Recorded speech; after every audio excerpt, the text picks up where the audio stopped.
माननीय मुख्यमंत्री जी की अनुमति से हम ये प्रेस वार्ता शुरू करते हैं। आप सभी को मकर संक्रांति और लोहड़ी की हार्दिक शुभकामनाएं।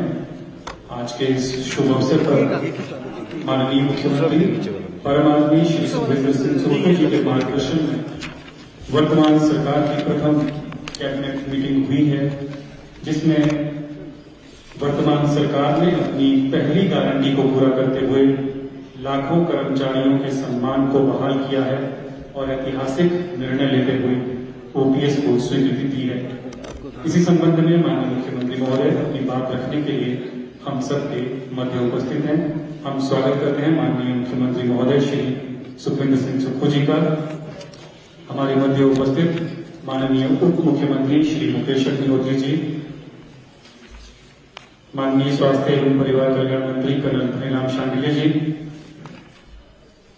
माननीय उद्योग मंत्री श्री हर्षवर्धन चौहान जी, माननीय राजस्व मंत्री श्री जगत सिंह नेगी जी, माननीय शिक्षा मंत्री श्री रोहित ठाकुर जी, माननीय ग्रामीण विकास एवं पंचायती राज मंत्री श्री अनूप सिंह जी, उपस्थित माननीय सीपीएस महोदय, सभी माननीय विधायकगण, माननीय मुख्यमंत्री के मीडिया सलाहकार श्री नरेश चौहान जी का भी हम इस प्रेस वार्ता में स्वागत करते हैं और आप सभी पत्रकार बंधुओं का हार्दिक स्वागत है।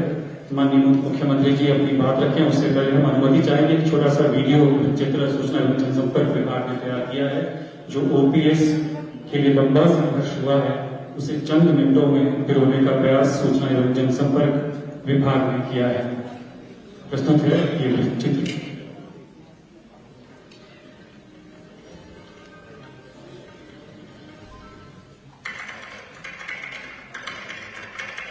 हिमाचल प्रदेश सरकार के 1,36,000 कर्मचारियों ने अपने परिवार के भविष्य को सुरक्षित करने के लिए ओपीएस बहाल करने का संघर्ष तेज कर दिया है। हिमाचल प्रदेश विधानसभा शिमला के बाहर ओपीएस बहाल करने की मांग कर रहे हजारों कर्मचारियों के साथ अमानवीय व्यवहार किया गया। कई कर्मचारियों को सलाखों के पीछे धकेल दिया गया।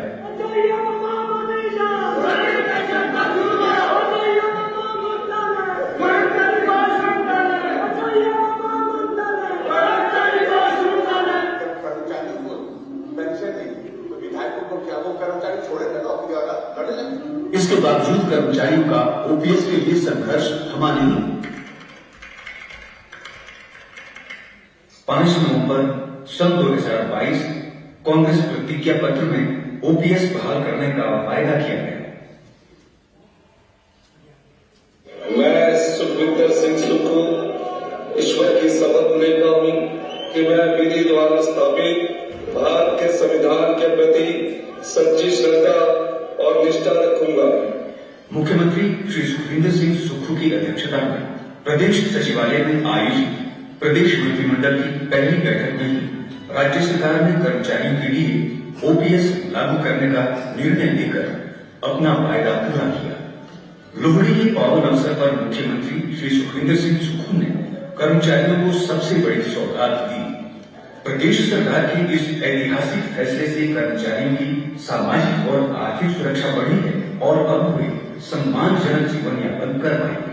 जैसा कि जब से हमारे माननीय मुख्यमंत्री श्री सुखविंदर सिंह सुक्खू जी ने पदभार ग्रहण किया है, एक के बाद एक वो इस तरह के फैसले ले रहे हैं कि हमें तो याद आती है उस नायक फिल्म की, जिसमें अनिल कपूर जी ने एक के बाद एक इस तरह के फैसले लिए थे और आज प्रदेश सच में माननीय मुख्यमंत्री सुखविंदर सिंह सुक्खू जी को एक नायक के रूप में देख रहा है। और इसी कड़ी में अगर हम देखें कि आज हो गया है वो कमाल, पुरानी पेंशन हो रही है बहाल, तो वो कमाल किया है तो सिर्फ हमारे नायक, हमारे प्रदेश के नायक माननीय सुखविंदर सिंह सुक्खू जी ने दिल से आभार माना। मुख्यमंत्री महोदय, आपने ओपीएस का जो फैसला किया है बिल्कुल एक नायक की तरह फैसला किया है। प्रदेश में जब से आप पदभार संभाला है एक नायक की तरह आपने सारे फैसले लिए। दूसरी योजना का 30 तारीख को 1 महीने के भीतर कमेटी बनी है ना सर, वो है प्रदेश के कर्मचारियों और जनता को मौका दिया है। प्रदेश में सच्चा नायक बनकर उभर कर आए हैं और इसके लिए प्रदेश का समस्त कर्मचारी वर्ग उनको नायक मानते हुए उनका आभार प्रकट करता है, धन्यवाद प्रकट करता है और हमेशा के लिए उनका इसमें चीफ सेक्रेटरी साहब हमारे हमारी वचनबद्धता है दूसरी ग्रीनपीस को लेके इन दो पे जो नेक्स्ट टू है, और इसकी मॉडलिटीज के लिए मंत्रिमंडलीय उप समितियां बन गई। पुरानी पेंशन की बहाली के लिए संघर्ष करने जाते थे ना, मुझे बिल्कुल भी अच्छा नहीं लगता था, क्योंकि वो बहुत दिनों तक घर बिल्कुल नहीं आते थे। पर आज मैं बहुत खुश हूँ और यह खुशी आपके कारण ही संभव हो पाई है। मैं ईश्वर से प्रार्थना करती हूँ कि ईश्वर आपको सदा स्वस्थ रखे, आप दीर्घायु हो और सदा हमारे मुख्यमंत्री के पद पर बने रहें। एक बार फिर से मैं दिल की गहराइयों के साथ आपका बहुत बहुत धन्यवाद।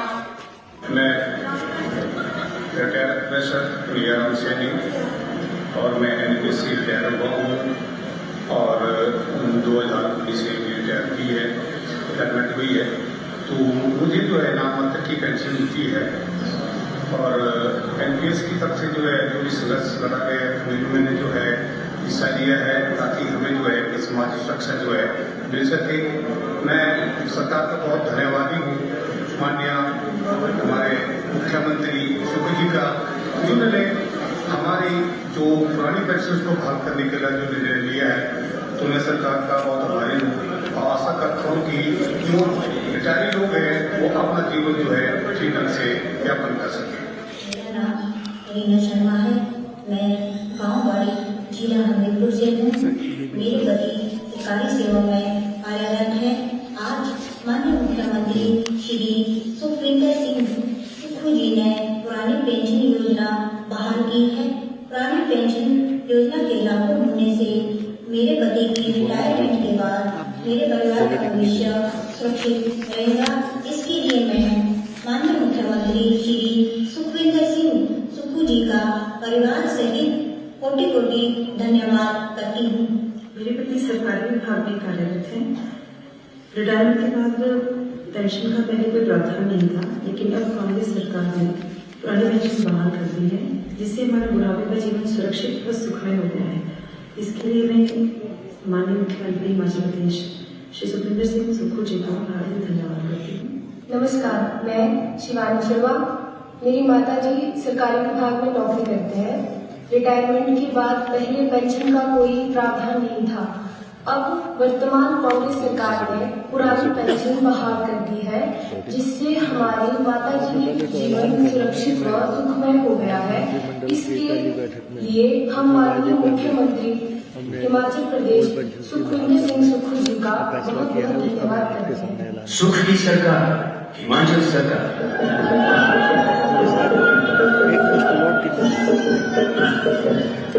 पोस्ट लोड कितना है इसका? सूचना एवं जनसंपर्क विभाग की एक छोटी सी प्रस्तुति। हमारे मध्य मुख्य सचिव श्री संजय अवस्थी जी और सम्माननीय मुख्य सचिव महोदय श्री ध्रुव सक्सेना जी की उपस्थिति का आपका भी बहुत बहुत स्वागत है। और अब हमारा विनम्र आग्रह रहेगा हमारे माननीय मुख्यमंत्री परमादरणीय श्री सुखविंदर सिंह सुक्खू जी से अपनी बात रखने के लिए। माननीय मुख्यमंत्री महोदय। माननीय उप मुख्यमंत्री महोदय मुकेश अग्निहोत्री जी, सम्मानित मंत्रीगण, सम्मानित चीफ सेक्रेटरी साहब, अधिकारी वर्ग, हमारे सूचना एवं प्रसारण के CPS संजय अवस्थी जी, सभी सम्मानित पत्रकार बंधु, आप सबको लोहड़ी की बहुत बहुत शुभकामनाएं। कांग्रेस ने चुनावों से पहले एक वादा हिमाचल प्रदेश के सरकारी कर्मचारी और अधिकारियों से किया था और कहा था कि अगर कांग्रेस पार्टी को हिमाचल की जनता सत्ता में लाती है तो हम अपने सरकारी कर्मचारी और जो सरकारी अधिकारी हैं जिन्होंने हिमाचल प्रदेश में विकास की गाथा लिखी है उनको हम ओल्ड पेंशन स्कीम के तहत लाएंगे। एक महीने के बाद हमारी कैबिनेट का एक्सपेंशन हुआ और हमने जो वादा किया था कि पहली कैबिनेट में, आज हमारी पहली कैबिनेट हुई जिसमें मंत्रिमंडल ने यह फैसला किया कि जितने भी सरकारी कर्मचारी और अधिकारी हैं जिन्होंने प्रदेश में विकास की नई सीमाएं लिखी हैं, नए आयाम स्थापित किए हैं, उन सबको तकरीबन 1,36,000 के करीब ये सरकारी कर्मचारी हैं जिनको ओल्ड पेंशन स्कीम का लाभ आज से मिलना शुरू हो गया है। इसकी नोटिफिकेशन फाइनेंस डिपार्टमेंट आज या कल में कर देगा और निश्चित तौर पर हम कह सकते हैं कि जितने भी हमारे 1,36,000 कर्मचारी, चाहे वो बोर्ड्स के है, चाहे वो निगमों के है या कारपोरेशंस के है, जो भी पेंशन्स के तहत आते होंगे, उनको ओल्ड पेंशन स्कीम के तहत लाया गया है। ये कांग्रेस पार्टी की पहली गारंटी योजना थी जिसमें श्रीमती प्रियंका गांधी जी ने सोलन में उस समय सरकारी कर्मचारी जो शिक्षक वर्ग के कर्मचारी थे, डीसी ऑफिस के पास बैठे थे। मैं और मुख्यमंत्री महोदय मुकेश अग्निहोत्री जी उनके साथ गए। वहां हमारी नेता श्रीमती प्रियंका गांधी जी ने भी कहा था कि पहली कैबिनेट जब होगी हम ओल्ड पेंशन स्कीम को लागू करेंगे। तो सभी सरकारी कर्मचारी अधिकारियों को लोहड़ी का ये तोहफा हिमाचल प्रदेश की सरकार की तरफ से उन्हें दिया गया है। 1,36,000 जो कर्मचारी है आज लोहड़ी खूब धूमधाम से मनाएंगे। ये हमारा न्याय संगत फैसला है। इस फैसले में अड़चनें काफी आई, लेकिन हमने फैसला किया कि हमें सामाजिक सुरक्षा और मानवता की दृष्टि से इस पेंशन को लागू करना चाहिए। फैसला करते हुए काफी चुनौतियां आई और काफी वित्तीय बोझ का इस पर असर पड़ेगा। लेकिन जब हमने आंकलन किया कि पिछली सरकार ने हमें हमारी झोली में क्या डाला है, आंकलन करने के बाद पता लगा कि जो सरकारी कर्मचारी अभी सरकार में काम कर रहे हैं और जो सरकारी कर्मचारी रिटायर हो चुके हैं, उसका पिछली सरकार ने 9,000 करोड़ रुपए का एरियर है जो आज तक नहीं दिया।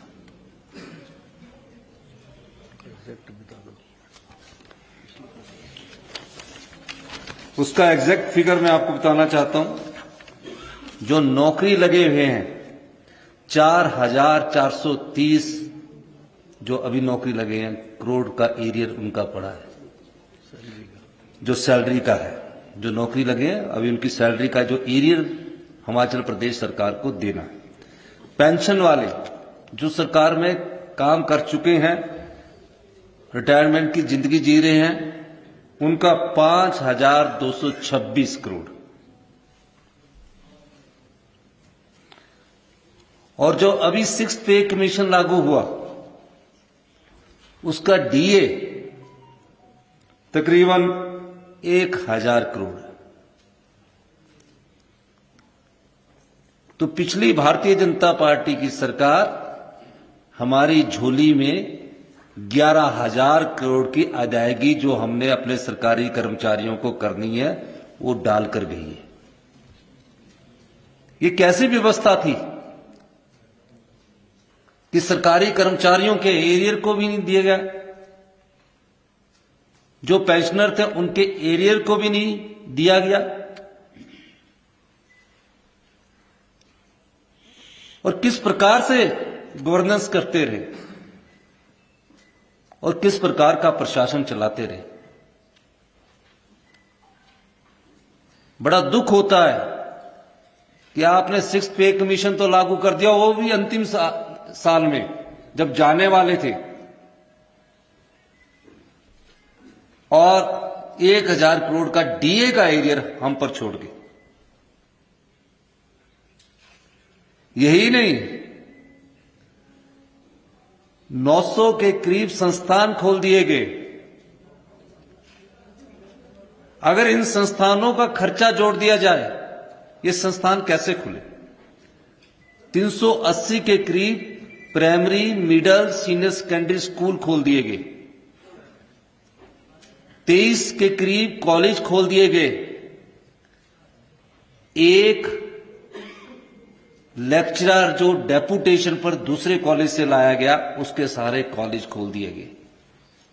और कोई एक कॉलेज की घटना नहीं है ये। 80%, 90% कॉलेजों में एक टीचर के अनुसार कॉलेज खोल दिए गए। इलेक्ट्रिकल डिवीजन खोल दिए गए, आईपीएच के डिवीजन खोल दिए गए। और ये कब खोले? अगर अपने सरकार के प्रथम वर्ष में खोलते अच्छी बात होती, द्वितीय वर्ष में खोलते और अच्छी बात होती, तृतीय वर्ष में खोलते थोड़ा और अच्छा होता, चौथे वर्ष में खोलते थोड़ा कम अच्छा होता। 4.5 साल तक वो प्रदेश के मुख्यमंत्री रहे। 6 महीने में ऐसी देवीय शक्ति आ गई, जिसे चुनावी देवीय शक्ति कहते हैं। उसका उन्होंने सोचा कि चुनाव के माध्यम से 900 संस्थान खोलकर मैं इसका फायदा उठाऊंगा। ऐसा काम ना तो प्रथम मुख्यमंत्री यशवंत सिंह परमार जी थे, डॉक्टर रामलाल जी थे, वीरभद्र सिंह जी थे, शांता कुमार जी थे, धूमल जी भी थे। 75 साल तक वो संस्थानों को मजबूत करते रहे। लेकिन यहां 4.5 साल तक तो जयराम जी भी संस्थानों को मजबूत करते रहे। 6 महीने में ऐसी देवीय शक्ति आई कि 900 संस्थान खोल दिए गए। अगर हम उसका खर्चा निकालें, अगर हम ये सोचें कि हम ये सारे संस्थान चलाने हैं, तो ये 5,000 करोड़ की लायबिलिटी और जोड़ दीजिए। 16,000 करोड़ रुपया इस पर खर्चा आता है। हमने कहा जहां जरूरत होगी, नीड बेस, हम संस्थान जो है उनको खोलेंगे। 11,000 करोड़ का तो देना ही है। ये 5,000 करोड़ तो उन संस्थानों को चलाने के लिए आना था जहां हमें कड़ा फैसला लेना पड़ा, और हमने फैसला कड़ा लिया, जिसमें हमारे उप मुख्यमंत्री मुकेश अग्निहोत्री जी, हम कैबिनेट और सभी विधायकों ने विधायक दल की बैठक में फैसला लिया कि हमारे क्षेत्र में कई जगह ऐसे है कि जो हमारा पुराना संस्थान था वो भी खराब हो गया, 2 आदमी वहां से शिफ्ट कर दिए, और नया संस्थान भी नहीं चला और पुराना भी नहीं चला। इन सब समस्याओं के बावजूद हमने फिर भी अपना वादा पूरा करने का ठाना था। चर्चाएं हुई, 3-4 बार मीटिंग हुई, अधिकारियों के साथ बैठक हुई। सबसे बातचीत करने के बाद फिर हम कर्जे पर आ गए कि डबल इंजन की सरकार थी, कुछ मिला होगा। जब कर्जा पता लगा तो 75,000 करोड़ का कर्जा हिमाचल प्रदेश की जनता पर चढ़ा हुआ है। ये कैसे सरकार चला रहे थे? कैसा इनका मंत्रिमंडल था? आज इन्होंने किस प्रकार इन्होंने सत्ता का विकेंद्रीकरण करके अपना सत्ता सुख भोगा है। इसीलिए हम कहते हैं कि हम सत्ता के लिए नहीं आए, हम व्यवस्था परिवर्तन करने के लिए आए हैं। 75,000 और 11,000 करोड़ का ये कर जोड़ लीजिए, 86,000 करोड़ रुपया, जिसमें 11,000 करोड़ हमको देना ही है। 86,000 करोड़ रुपए का कर्जा इस हिमाचल प्रदेश पर छोड़कर चले गए थे। और चुनाव जीतने के लिए अगर 5,000 करोड़ रुपए का और कर्जा लगा देते इन संस्थानों का खर्चा, तो 91,000 हो जाता। ये इस प्रकार की सत्ता हमें छोड़कर चले गए। फिर भी इन सब आर्थिक कठिनाइयों के बावजूद हम अपने संसाधन बनाने की तरफ आगे बढ़ रहे हैं। हम प्रदेश की जनता से अपील करना चाहते हैं, प्रदेश के सरकारी कर्मचारी और अधिकारियों से अपील करना चाहते हैं कि समय के अनुसार हमें बदलना पड़ेगा। हम हिमाचल की जनता पर आने वाले समय में कर्ज का बोझ ढाकर आगे नहीं जा बढ़ सकते। हिमाचल सुंदर प्रदेश है, इसलिए हमें आने वाले समय में कुछ और कड़े फैसले लेने पड़ेंगे, क्योंकि व्यवस्था को सुचारू रूप से चलाने के लिए कड़े फैसले लेने की जरूरत है। और उसमें हम पत्रकार बंधुओं का भी साथ चाहते हैं, हिमाचल की जनता का भी साथ चाहते हैं। फैसला समाज के और प्रदेश के हित के होंगे। ये बात हम इसलिए कह रहे हैं कि जब फैसला लेना होता और जो वादा किया होता है, वो कांग्रेस की नीति भी साफ थी, नियत भी साफ थी। अभी तो पहला विधानसभा सेशन हुआ, हमसे पूछते थे कब ओल्ड पेंशन स्कीम लागू होगी। हमने ओल्ड पेंशन स्कीम लागू करके अपनी दृढ़ इच्छा शक्ति का परिचय दिया है और आज से ही लागू कर दी गई है। और देखिए, दिन रात मैं अधिकारियों का भी धन्यवाद करूंगा। ये वही अधिकारी है जो उनके समय में थे, लेकिन हमने सोच को बदला। दिन रात मेहनत करने के बाद हमने बोला कि जो एनपी जिनको पेंशन नहीं मिलती, उनका जो पैसा कंट्रीब्यूशन है, जो 14% हम देते हैं और 10% एम्प्लॉय से लेते हैं, वो कितना बनता है। पता लगा 8,000 करोड़ रुपया केंद्र सरकार के पास इन सरकारी कर्मचारियों का जमा हुआ है। हमने पत्राचार किया कि आप हमें इसको दीजिए। वो कहते हम सरकार को देने के नहीं चाहते, हम वाद्य नहीं है। कोई इंडिविजुअल व्यक्ति का तौर से मांगेगा तो उसको हम वाद्य है मान सकते हैं, वो भी सोच विचार करके। सरकार को नहीं देंगे 8,000 करोड़ रुपया। लेकिन फिर भी हमने इन सब समस्याओं को पार करते हुए फैसला किया कि हमारी सरकार का दृष्टिकोण स्पष्ट है और हम पहली ही कैबिनेट में अपने सरकारी कर्मचारियों को, जिनको 1,36,000 कर्मचारियों को लोहड़ी के इस शुभ अवसर पर यह तोहफा देना चाहते हैं। और आज हमने उनको तोहफे के रूप में ये पेंशन योजना लेकर ओल्ड पेंशन स्कीम उनको दी है। दूसरी, हमने कहा था अपनी गारंटी योजना में कि हम सुधार के साथ आगे बढ़ेंगे, और हमने फैसला किया था कि हिमाचल प्रदेश में आधी से अधिक महिलाएं हमारी जनसंख्या में है। अब उनको हमने वादा किया था कि 1,500 रुपया हम मासिक पेंशन उनको देंगे। अब 1,500 रुपये मासिक पेंशन के लिए हमने वादा किया। आज पहली ही कैबिनेट में यह भी फैसला ले लिया गया कि 1,500 रुपया मासिक पेंशन दी जाएगी, और एक सब कमेटी धनीराम शांडिल जी के नेतृत्व में, जगत सिंह नेगी जी और अनिरुद्ध सिंह जी के नेतृत्व में बनाई गई है, जो 30 दिन के भीतर चंद्र कुमार जी के नेतृत्व में बनाई गई है। शांडिल जी, चंद्र कुमार जी और अनिरुद्ध सिंह जी, जो 30 दिन के भीतर हमें किस प्रकार इस पेंशन योजना को लागू करना है वो लागू कर दी जाएगी। योजना को लागू करने का एक खाका तैयार किया जाएगा, वो हम लागू करने के लिए भी बाध्य है, क्योंकि वो हमारी गारंटी योजना में है। तीसरा, एक और हमने वादा किया था कि हम 1,00,000 रोजगार के अवसर पैदा करेंगे।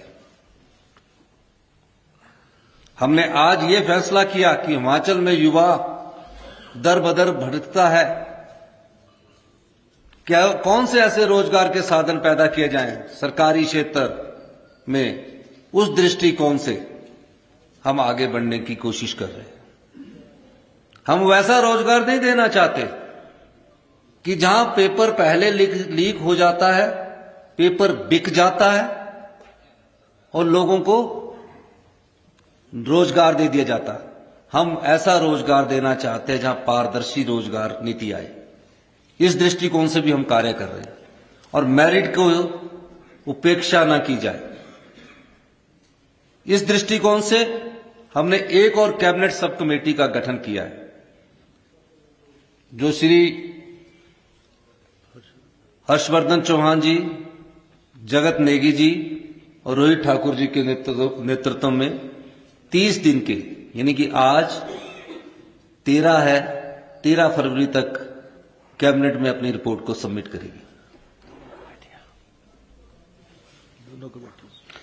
दोनों ही कमेटी हम वचनबद्ध है अपनी 10 योजनाओं को लागू करने के लिए। हम वचनबद्ध है अपने प्रतिज्ञा पत्र को लागू करने के लिए, पर यह कोई एक साल में नहीं लागू होनी है, ये पूरे 5 साल में लागू होनी है, लेकिन 3 1 साल के भीतर लागू होनी है। एक तो लागू आज होगी, बाकी की 2 ओल्ड पेंशन आज लागू होगी, बाकी की 2 1 महीने के बाद भी लागू होनी है। ये हमारी सरकार की वचनबद्धता है, ये हमारे सरकार की कार्य करने की प्रणाली है। हम चाहते हैं कि तीव्र गति में फैसले हो और जो चीज करने की है उसको किया जाए।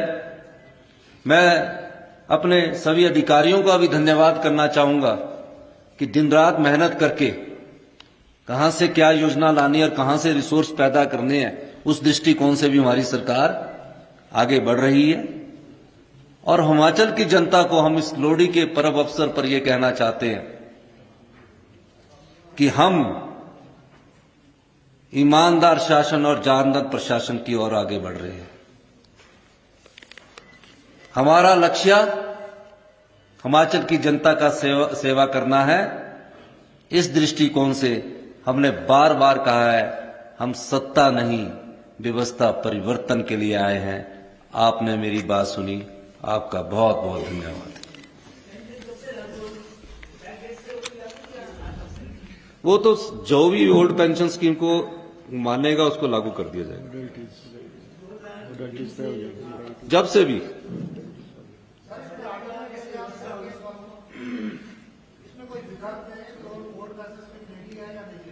नहीं, वो तो ऑप्शनल हो, अगर उनकी मर्जी है। हमने तो ओल्ड पेंशन स्कीम लागू कर दी।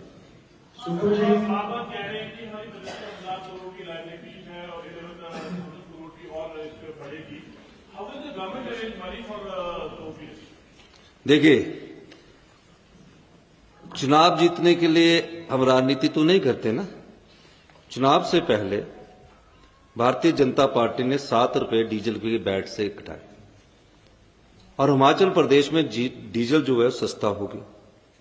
आज भी उत्तराखंड में, पंजाब में, जम्मू कश्मीर में से सस्ता हिमाचल में डीजल उपलब्ध है, सस्ता आज भी।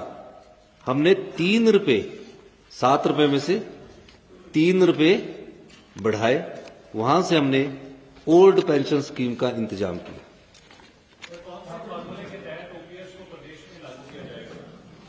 जो पुराना ओल्ड पेंशन स्कीम नाम दिया, ओल्ड पेंशन स्कीम फार्मूले के तहत ही लागू किया जाएगा।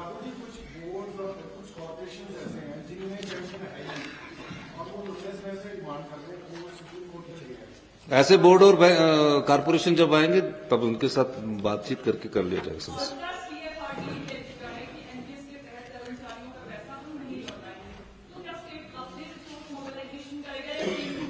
मेरी बात को आपने सुना नहीं कि 8,000 करोड़ रुपया सरकारी कर्मचारियों का जो कंट्रीब्यूट होता है, जिसमें 14% सरकार का शेयर जाता है और 10% एम्प्लॉयज की पे से कटता है, वो केंद्र सरकार के पास पड़ा है। केंद्र सरकार 8,000 करोड़ है उनका, जो उनकी पे से हर महीने कटता है। हमने बोला हम उसके बाहर से अपने सोर्सेज से जो 3 रुपए बैट बढ़ाया, उसके माध्यम से ओल्ड पेंशन स्कीम को लागू करेंगे और आने वाले समय में हम, हो सकता है कि डीजल पर ही हमने किया है, तो ये चीज हमने कही है। सर, एक ये जो फार्मूला की बात की आपने, ये राजस्थान, छत्तीसगढ़, पंजाब किस फार्मूले के तहत हिमाचल प्रदेश में ओल्ड पेंशन दे रहे हैं? एक ये दूसरा जो एरियर देना है 2003 से लेकर, उसको किस तरीके से देना है? हम एरियर का तो अभी हमें 2-3 साल के समय में रिसोर्सेज पैदा करने पड़ेंगे। जैसे रिसोर्सेज अगर 6 महीने में पैदा हो जाते हैं, 4 महीने में होते हैं, साल में पैदा होते हैं, 2 साल में पैदा होते हैं, उस व्यवस्था पर भी हम काम कर रहे हैं। 2-3 साल में होते हैं, एरियर हम देंगे, लेकिन अभी इमीडिएटली हमारे पास एरियर का पैसा देने के लिए पैसे नहीं है। लेकिन मैं ये कह सकता हूँ फार्मूले हमने सभी का स्टडी किया और छत्तीसगढ़ के फार्मूले के आधार पर अपना हिमाचल प्रदेश का जो बेस्ट फार्मूला था उसको लागू किया। सर मेरा सवाल ये है कि ओपीएस देने से प्रदेश सरकार पर कितना बोझ पड़ेगा?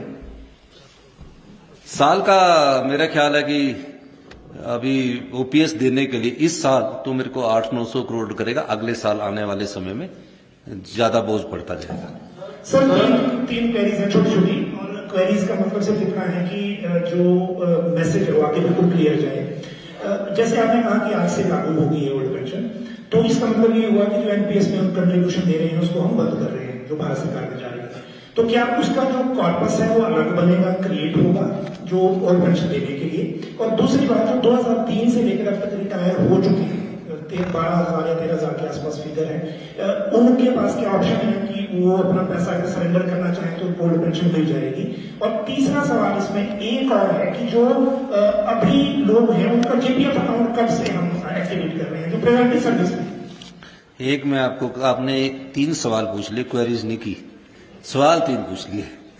लेकिन मैं एक चीज कहना चाहता हूं, आप इंतजार कीजिए, सब चीजें आपके सामने क्रिस्टल क्लियर होकर आएगी। और निश्चित तौर पर मैं कह सकता हूं कि जो हमने कहा है, जब हमारी नीयत साफ है तो नीति भी साफ होगी। बहुत बहुत धन्यवाद। Thank you. बहुत आभार माननीय, आप सबका भी बहुत बहुत धन्यवाद। जय हिंद, जय हिमाचल। सभी से निवेदन है कि यहाँ पर